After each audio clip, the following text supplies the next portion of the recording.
Over the years, I've looked at thousands of labs, and I'm amazed to see how elevated everybody's blood sugars are.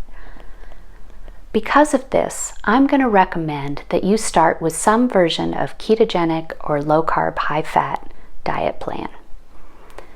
Instead of geeking out right now on chronometer and fancy ways to track all that stuff, I'm going to recommend a quick and easy way for you to get started. Later on, we're going to be able to work together to customize that plan to optimize your nutrition. So, what would you eat?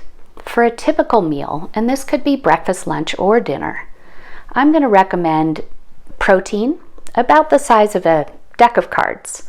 This could be 2 eggs, a chunk of salmon, some fish, a piece of steak, whatever your favorite is. Look below because I'm going to have some resources for you for how to do those shopping lists.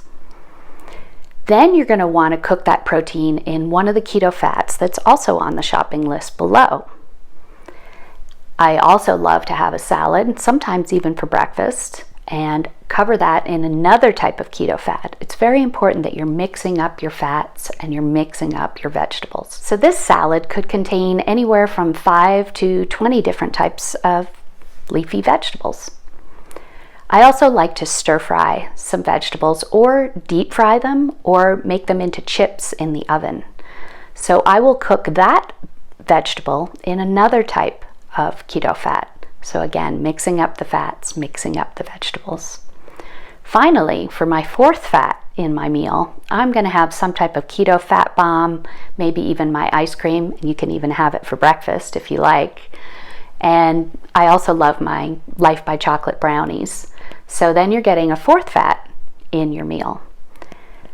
So that is kind of the quick and easy, simple way to look at a meal plan for your protein, your vegetables, and your dessert.